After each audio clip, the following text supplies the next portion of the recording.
Maybe once in a while you cover up an itty bitty lie with a big fat smile.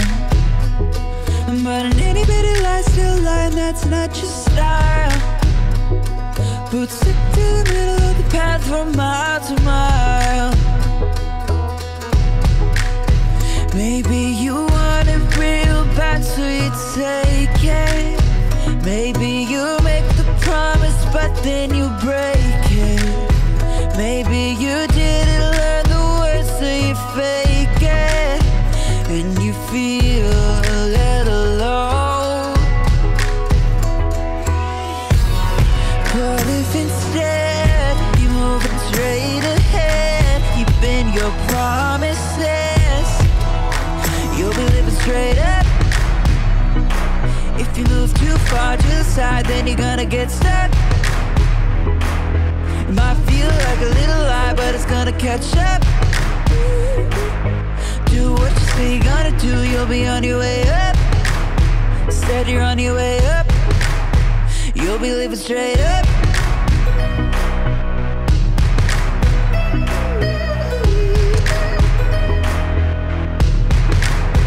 Maybe you've got a crew, and you said we're gonna do the good things that good friends do.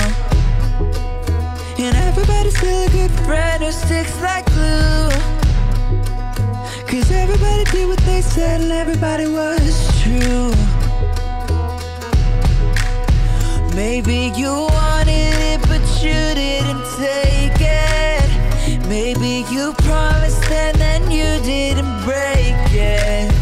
Maybe you learned the words so you didn't fake it. And now everybody knows. But if instead you move straight ahead, keeping your promises, you'll be living straight up. If you move too far to the side, then you're gonna get stuck. It might feel like a little lie, but it's gonna catch up. Do what you say you're gonna do, you'll be on your way up. Instead you're on your way up. You'll be living straight up. If you move too far to the side, then you're gonna get stuck. It might feel like a little lie, but it's gonna catch up. Do what you say you're gonna do, you'll be on your way up. Instead you're on your way up. You can choose to be true, not just to everybody else, but true to you. You can choose to be true, not just to everybody else, but true to you. True to you.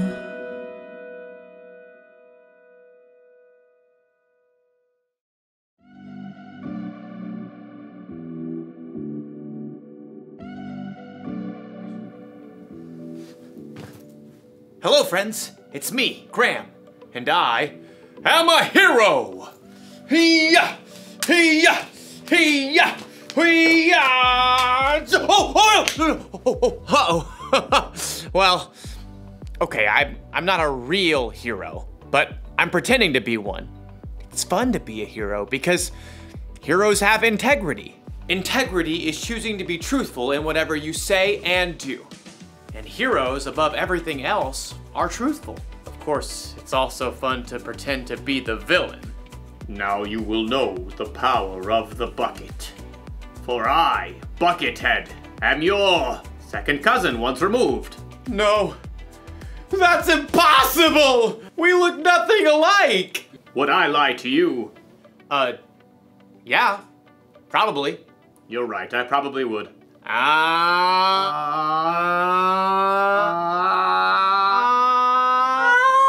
The good thing about pretending to be the bad guy is that I can stop pretending anytime I want.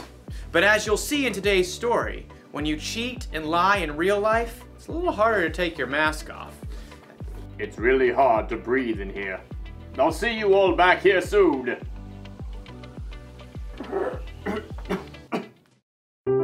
The Bible. It's 66 books of history, Stories, letters, and poetry that fit together to form God's one big story. The epic adventure of how He created us and loves us so much that He made a way to rescue us. As we travel through the Bible, from Genesis to Revelation, we discover people who met God and found their lives changed forever. Now, for an amazing story, inspired by the book of 2 Kings, chapter 5. Naaman was the commander of the army of Aram, one of Israel's greatest enemies. Forward march! Though Naaman was a wealthy man, he had one problem that no doctor could solve. He had a terrible skin disease. Oh, make it go away. Then Naaman heard news of a prophet in Israel, Elisha, who might be able to help. But instead of going straight to Elisha, Naaman took rich gifts to the king of Israel, along with a letter from the king of his own land explaining how important he was.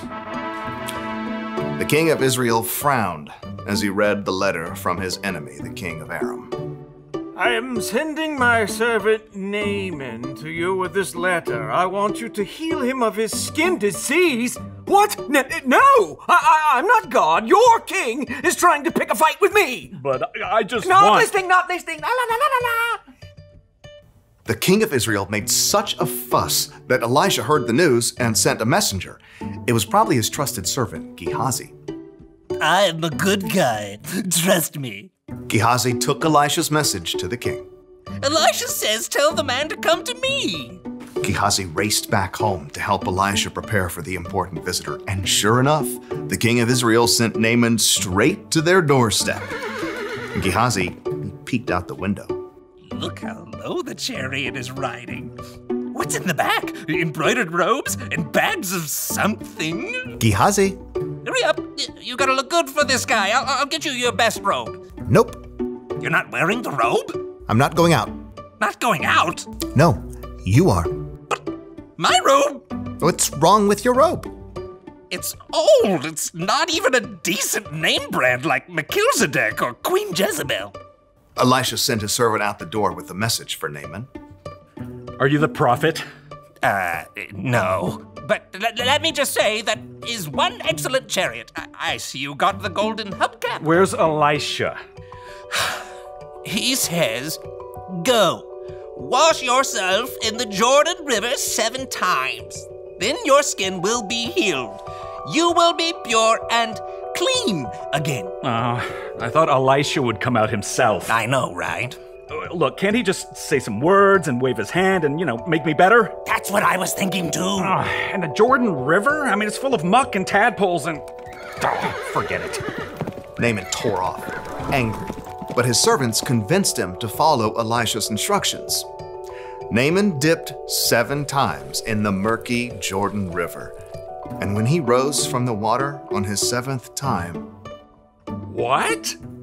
His skin was perfectly clean. He was healed. Unbelievable. Naaman raced back to Elisha's home. This time, the prophet came outside along with Gehazi. Naaman marveled at his unmarked arms and hands. Now I know that there is no God anywhere except in Israel. Please take a gift from me. Gehazi inched closer to the chariot. He could see the richly colored robes hanging over the bags of gold and silver. Is that a genuine Melchizedek robe? Uh-huh, the real deal. Just have your servants unload around back and I'll... Nope. I serve the Lord. You can be sure that he lives. And you can be just as sure that I won't accept a gift from you. What? Please, I'm begging you. He's begging you, Elisha. But Elisha still refused to take a single coin from Naaman and send him away in peace.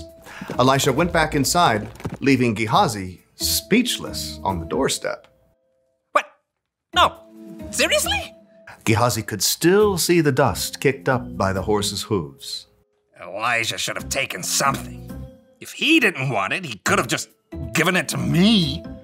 With that, Gehazi took off running down the road. His arms pumped and his sandals flapped as he crested the hill and came up alongside the chariot. Naaman pulled it to a halt. Is everything all right? It's fine. Master sent me to say that, 2 young prophets have come to visit. Yeah, that's it. Please give them 75 pounds of silver and 2 sets of clothes. Oh, of course. Take twice as much. Naaman's servants carried the heavy bags of silver and clothing back up the road, but as they approached Elisha's house... Hey, thanks. I got it from here. Straining beneath the weight of his heavy load, Gehazi snuck inside and stashed the clothing and silver in his room. Then he hurried back out and strolled through the front door.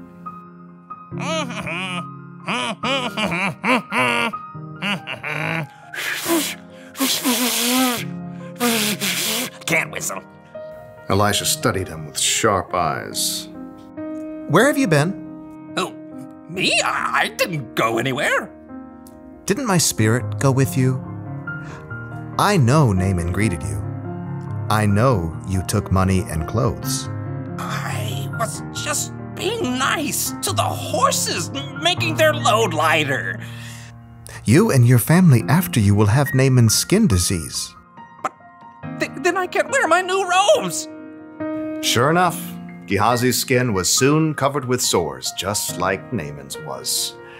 Gehazi's lie had won him some new clothes, but it had cost him Elisha's trust and a full and healthy life.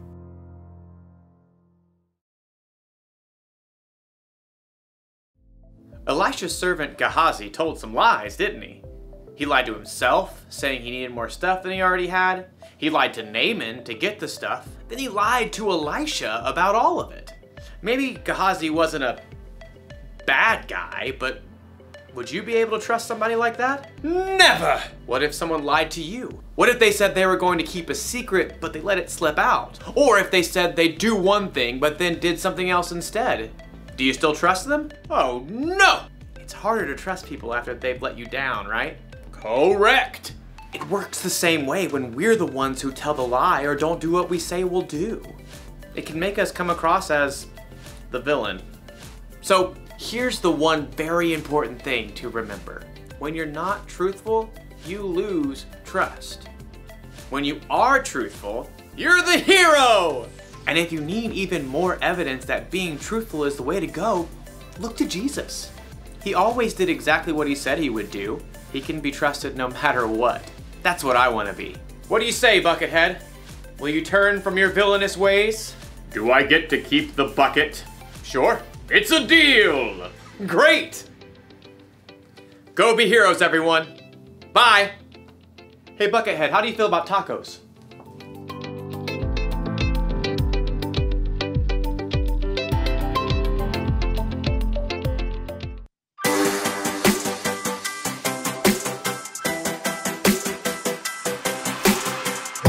Before the day I took a breath, you had a plan for my every step. You promised to always be by my side. I believe that you are the way, you are the truth, you are the light. So I sing this to you. You keep your promises every day. I will believe in everything that you say. Yeah, in the dark I know you're making a way. Jesus, I will trust you. You're always good in everything that you do. And I know everything that you say is true. And every moment you are leading me through. Jesus, I will trust you.